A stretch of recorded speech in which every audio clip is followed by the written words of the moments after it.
এটি বদরের ময়দান, যেখানে ইসলামিক ইতিহাসে প্রথম সশস্ত্র যুদ্ধ হয়েছিল কুরাইশদের বিরুদ্ধে এবং জয়লাভ করেও মুসলমানরা হয়ে ওঠেন আরও শক্তিশালী এবং যুদ্ধপরায়ণ এবং তারা যুদ্ধে সংগঠিত হয়।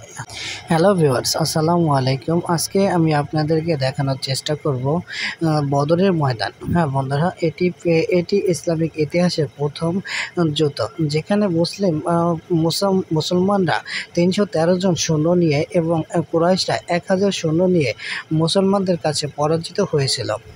আর জানানোর চেষ্টা করব তার ইতিহাস এবং ঐতিহ্য।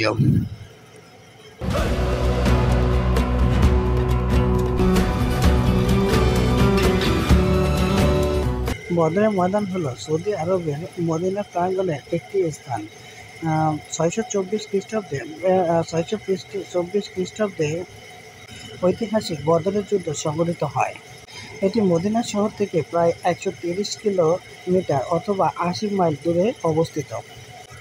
বদরের যুদ্ধটি ইসলামিক ইতিহাসের একটি গুরুত্বপূর্ণ ভূমিকা পালন করে, কারণ এটি মুসলিম এবং কুরাইশদের মধ্যে সংঘটিত হয়েছিল।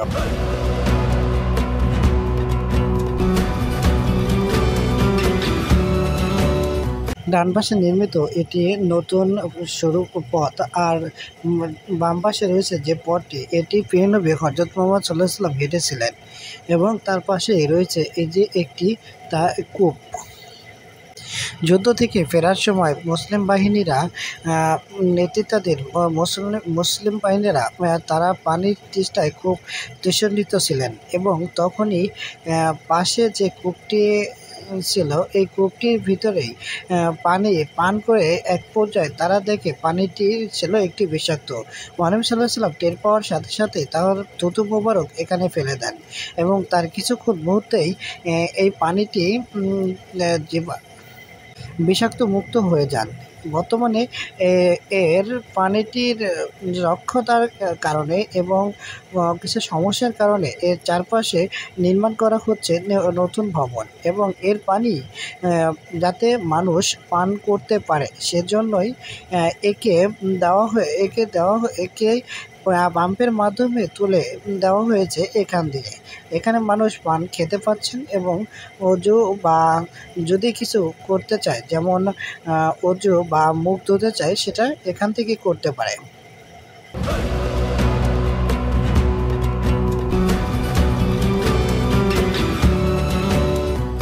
মুসলিমরা এই পানি খেয়ে রোগ মুক্তি বা কোনো সমস্যার কারণে এই পানি নিয়ত করে খেলে যেন ভালো হয়ে যায়, সেটা বলেই বিশ্বাস বা আখ্যায়িত করে রাখে।